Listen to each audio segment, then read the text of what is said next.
નમસ્કાર મિત્રો, સ્વાગત છે તમારું અમારી ચેનલ પર એક નવા વિડીયોમાં। મિત્રો, તમારે ફક્ત જ તમારે આખી એવી લીલી એલચીનો ગુપ્ત ઉપાય કરી લેવાનો છે અને ગમે એટલી સુંદર સ્ત્રી હોય તે તમારા પ્રેમમાં પાગલ થઈ જશે। મિત્રો, હવે તમારે તરત જ તમને મળવા માટે તે ઉત્સુક થઈ જશે અને જો કોઈ પણ ઘમંડી સ્ત્રી હોય કે જે તમને બિલકુલ જ પસંદ કરતી જ નથી તો મિત્રો તમારે ફક્ત આ વિડીયો સંપૂર્ણ જોવાની જ જરૂર છે। મિત્રો, જો તમે લોકો આ ઉપાય સારી એવી રીતે અને શ્રદ્ધાથી કરશો તો મિત્રો કોઈ પણ સ્ત્રી તમારા માટે ઝંખશે, ફક્ત તમારા વિશે જ તે વિચારશે અને તમારું નામ જ તેના મનમાં દરેક ક્ષણે ગુંજશે। તો મિત્રો, હવે આજની આ યુક્તિ કોઈ પણ સામાન્ય પ્રયોગ એવા લોકો માટે કે જેઓ સમજે છે કે પ્રેમ હંમેશા શબ્દથી જ વધતો નથી, ક્યારેક બીજી વ્યક્તિ પણ શાંત આત્મવિશ્વાસુ હોય છે, પોતાની લાગણીઓને તે અંદર રાખતી હોય છે અને મિત્રો બહારથી જ એવું લાગતું હોય છે કે તેમને કંઈ પણ જરૂર બિલકુલ નથી।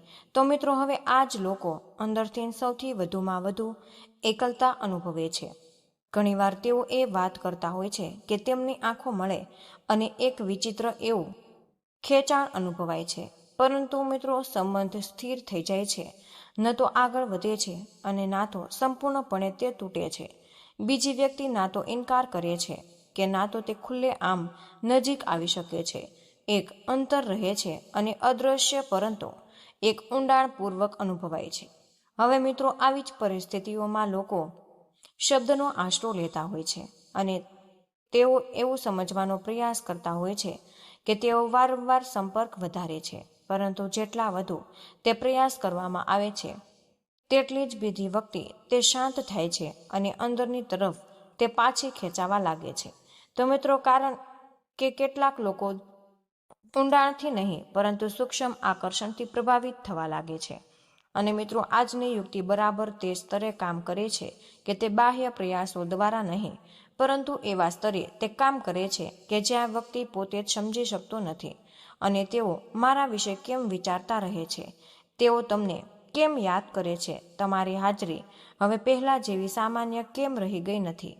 હવે મિત્રો, આ યુક્તિ ખાસ કરીને એવા લોકો માટે છે ભલામણ કરવામાં આવે છે કે જેઓ મજબૂત તેમના નિર્ણયોમાં સ્થિર દેખાવા લાગે છે અને જેમની લાગણીઓ તેમના અંદર એક ઊંડે સુધી હોય છે। હવે મિત્રો, એવું કહેવામાં આવે છે કે જ્યારે પણ આવા વ્યક્તિઓના મનમાં અનેક તરંગો યોગ્ય દિશા લઈ લે છે ત્યારે આકર્ષણ પોતાનો માર્ગ બનાવે છે અને આજે આપણે આકર્ષણને આ ખાસ યુક્તિનો હવે આપણે સંપૂર્ણ પ્રયાસ કરીશું, પરંતુ મિત્રો તેની પદ્ધતિ ફક્ત અંતમાં જ પ્રગટ થશે, કારણ કે મિત્રો આ યુક્તિની સાચી શક્તિ ત્યારે જ પ્રગટ થાય છે કે જ્યારે તેની સંપૂર્ણ પ્રક્રિયા અને સાર સમજાય છે।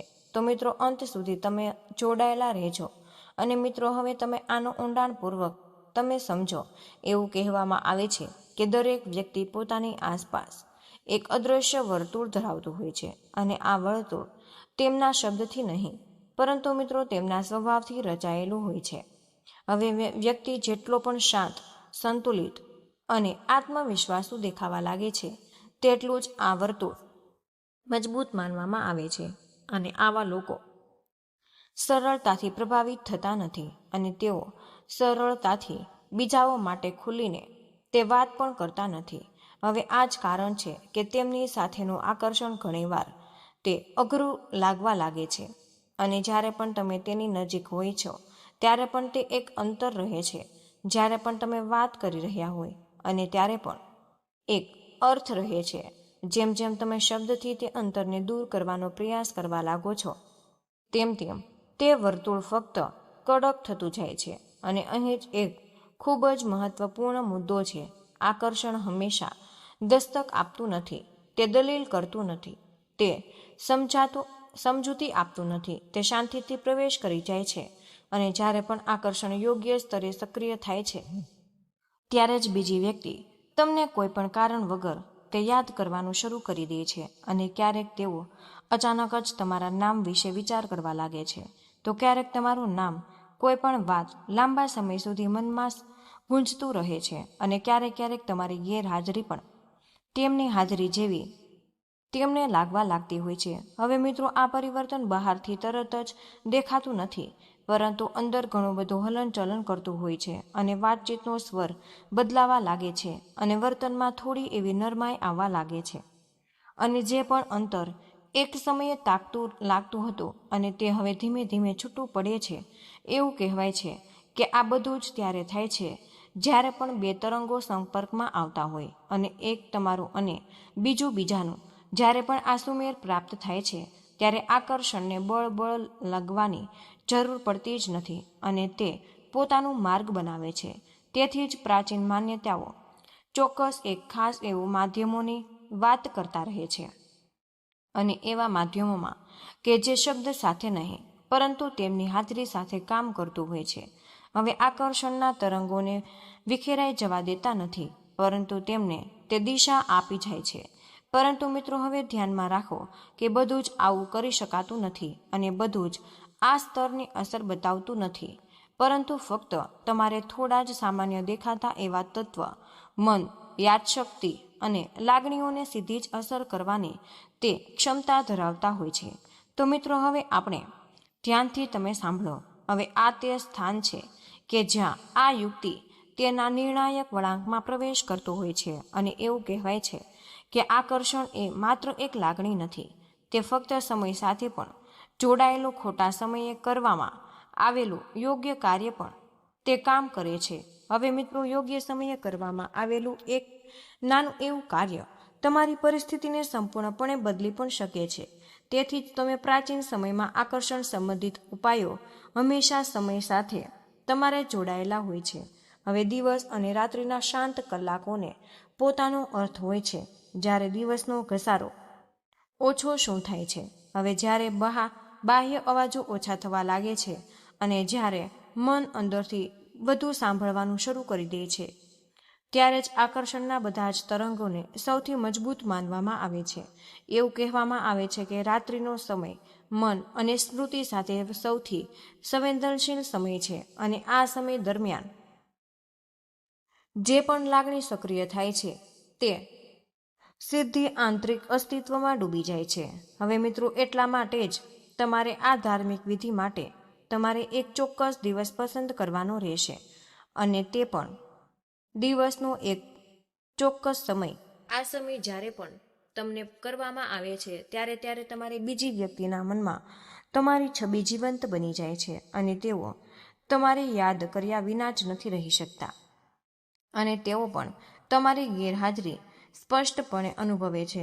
અને મિત્રો, તેઓ જે પણ અંતર માટે હવે ટેવાયેલા હોય છે તે પીડાદાયક લાગવા લાગે છે. અને અત્યાર સુધીમાં તમારે સમજવું જોઈએ કે મિત્રો, આ ધાર્મિક વિધિ ના તો ઉતાવળમાં કરવામાં આવે છે કે ના તો તે દંભી કે સંપૂર્ણપણે ચોક્કસ સમયે, અને તમારે તેને ચોક્કસ ક્ષણ અને ખૂબ જ સરળ પદ્ધતિ પર આધારિત રાખે છે. અને હવે મિત્રો, બિંદુ આવે છે કે જેઓ આ સમગ્ર આકર્ષણને તેનું સાચું સ્વરૂપ લઈ લે છે, કારણ કે અહીં જ ફક્ત તમારે લાગણીઓ જ નહીં પણ સમય પણ બોલે છે. હવે તે જ ક્ષણ જ્યારે દિવસ અને મન બંને શાંત હોય છે અને તે સમય જ્યારે પણ આંતરિક સ્પંદનો સૌથી સ્પષ્ટ અને સક્રિય હોય છે અને તે જ ક્ષણ સાથે જોડાયેલો હોય. તો મિત્રો, એકસર સરળ વસ્તુ દેખાતી હોવા છતાં પણ આ વિધિ કંઈ પણ ધાર્મિક વિધિથી કરવામાં આવે છે અને તેની ચર્ચા પરંપરાઓમાં મોટા ભાગે થતી જ હોય છે. અને એવું પણ કહેવામાં આવે છે કે જ્યારે પણ યોગ્ય દિવસ, યોગ્ય સમય અને તે સરળ વસ્તુઓ એક સાથે આવે છે ત્યારે પણ મિત્રો, આકર્ષણને કોઈ પણ પ્રયત્નની જરૂર બિલકુલ નથી. હવે તે પોતાનો માર્ગ શોધી લઈ રહ્યો હોય છે અને અત્યારે તે ક્ષણ તરફ તે આગળ વધી રહ્યું હોય છે. જ્યારે પણ મિત્રો, આ સમગ્ર વિધિ પહેલી વાર સંપૂર્ણપણે પ્રગટ થશે અને હવે તે જ ક્ષણની તમે કલ્પના કરો જ્યારે તે દિવસની બધી જ ધમાલ પાછળ રહી જાય છે અને મિત્રો, હવે બાહ્ય અવાજો ઝાંખા પડવા લાગે છે. ત્યારે મન અંદર ઉતરવા લાગે છે અને વિચારો કે અવાજ આપમેળે તે શાંત થઈ જાય છે. અને એવું પણ કહેવામાં આવે છે કે આ તે ક્ષણ છે કે જ્યારે પણ આકર્ષણના બધા જ તરંગો સૌથી સ્પષ્ટ રીતે ઉદ્રવે છે. તેથી આ ધાર્મિક વિધિ માટે એવો દિવસ પસંદ કરવામાં આવે છે કે જે સંબંધો અને લાગણીઓ સાથે તમામ સંકળાયેલું માનવામાં આવે છે અને તે જ સમયે જ્યારે મન સૌથી વધુ ગ્રહણશીલ હોય છે ત્યારે મિત્રો એવું કહેવામાં આવે છે કે તે શાંત ક્ષણ દરમિયાન કરવામાં આવેલી એક નાની એવી ક્રિયા બીજા વ્યક્તિના મનને હલાવી પણ શકે છે, બે શબ્દ વિના, કોઈ પણ સંકેત વિના, અને ફક્ત એક જ વિચિત્ર લાગણી કે જે તમારી પાસે વારંવાર પાછી આવે છે અને તે વ્યક્તિ પોતે જ સમજી શકતી નથી કે તેઓ અચાનક તમને કેમ યાદ કરવા લાગે છે અને તમારી હાજરી હવે પહેલા કરતાં અલગ જ કેમ લાગવા લાગે છે. અને આ જ ક્ષણ એવી વસ્તુ સાથે સંકળાયેલી છે કે જેનો જ તો દુર્લભ છે, ના તો તે ભારે કે દરેક ઘરમાં જોવા મળતી હોય. હવે સામાન્ય દેખાતી વસ્તુ છે, પરંતુ મિત્રો હવે તમારે જેની સાથે આ ધાર્મિક વિધિની તમારે ચર્ચા પરંપરાઓમાં મોટા ભાગે થાય છે. હવે એવું કહેવામાં આવે છે કે વસ્તુઓમાં એક સૌમ્યતા હોય છે અને જે મનની કઠોરતાને ઢીલી પાડી દે છે અને આંતરિક આકર્ષણને તે સક્રિય કરે છે. હવે મિત્રો આપણે 4 ક્ષણે પહોંચી ગયા છીએ અને તે ક્ષણ તૈયાર છે અને તે સરળ વસ્તુ તમારી સામે પ્રગટ થવાની છે. ફક્ત એક ક્ષણ ઊભા રહો, કારણ કે 2 ક્ષણે આ સમગ્ર ધાર્મિક વિધિ તેના સાચા સ્વરૂપમાં પ્રગટ થવાની છે. હવે સ્પષ્ટ અને બરાબર જેમ તમારી પરંપરાઓમાં વર્ણવવામાં આવ્યું છે કે હવે તે ક્ષણ આવી ગઈ છે કે જ્યારે રહસ્ય પોતાની મેળે જ ઉકેલવાનું શરૂ કરી દે છે. કારણ કે મિત્રો જ્યારે સમય નક્કી થાય છે ત્યારે મન શાંત થવા લાગે છે અને ત્યારે વસ્તુ પ્રગટ પણ થવા લાગે છે. પરંપરાઓમાં કહે છે કે આ ધાર્મિક વિધિની સૌથી વધુ ચર્ચા શુક્રવારની રાતે જ થાય છે અને જો શુક્રવારે ઉપલબ્ધ ન હોય તો મિત્રો તમે સોમવારની રાત્રે પણ ચાલે એટલી જ અસરકારક માનવામાં આવે છે.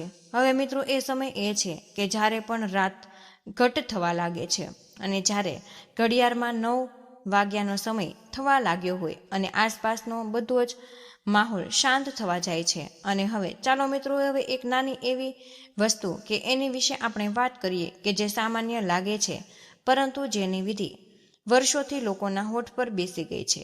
તે વસ્તુ છે એક નાની એવી લીલી એલચી.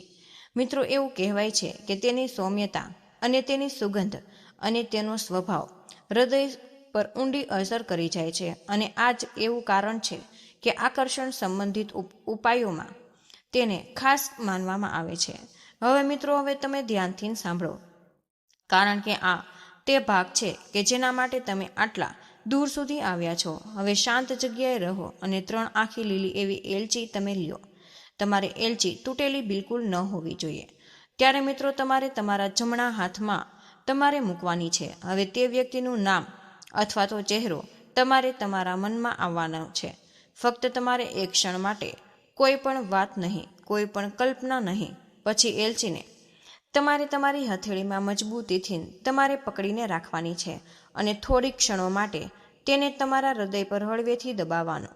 અને પછી તમારે તે એલચીને સ્વચ્છ એવા કપડામાં લપેટીને તમારે તમારી સાથે સુરક્ષિત રીતે રાખો અને તમારે તમારા ઓશિકાની નીચે તમારા કવરમાં અથવા તો તમારા પર્સમાં. આ તે સ્થાન છે કે જ્યાં ધાર્મિક વિધિ પણ પૂર્ણ માનવામાં આવે છે. મિત્રો હવે એવું કહેવામાં આવે છે કે આ પછી આકર્ષણની તમામ લહેર ધીમે ધીમે કોઈ પણ અવાજ વિના, કોઈ પણ સંકેત વિના તેની અસર બતાવવાનું તે શરૂ કરી દે છે. હવે મિત્રો તમારી હાજરી બીજી વ્યક્તિના મનમાં તે ફરી ઉભરવા લાગે છે અને જે પણ અંતર એક સમયે કુદરતી લાગતું હતું હવે તે હવે પહેલા જેવું રહેતું નથી. આ સ્થાન છે કે જ્યાં યાત્રા સમાપ્ત થાય છે અને ક્યારેક સૌથી સરળ વસ્તુ પણ સૌથી ઊંડી અસર છોડી જાય છે. અને મિત્રો હવે માતા દેવીની કૃપાથી તમારી દરેક ઈચ્છા પૂર્ણ થવા આવી છે અને જે ભાવના સાથે તમે આ ધાર્મિક વિધિ કરવામાં આવી છે તે બીજા વ્યક્તિના હૃદય સુધી તે પહોંચી જાય છે અને આકર્ષણ વધે છે અને અંતર ઘટે અને સંબંધમાં મધુરતા પણ જળવાઈ રહે છે. તો મિત્રો આજનો આ વિડીયો અમે અહીં જ પૂર્ણ કરી રહ્યા છીએ અને આજની આ તમામ માહિતી જો તમને પસંદ આવી હોય તો મિત્રો તમે વિડીયોને લાઈક અને તમારા મિત્રો સાથે શેર તમે જરૂરથી કરી દેજો. જો તમે ચેનલ પર પહેલી જ વાર આવ્યા હોય તો મિત્રો ચેનલને સબસ્ક્રાઈબ કરવાનું બિલકુલ જ ભૂલશો નહીં અને કમેન્ટ બોક્સમાં જય માં લક્ષ્મી જરૂર લખી દેજો અને વિડીયો કયા શહેરમાંથી સાંભળી રહ્યા છો તે કમેન્ટમાં જરૂર જણાવો. જય શ્રી કૃષ્ણ. રાધે રાધે. ધન્યવાદ. વિડીયોને અંત સુધી જોવા બદલ આપનો ખૂબ ખૂબ જ આભાર મિત્રો.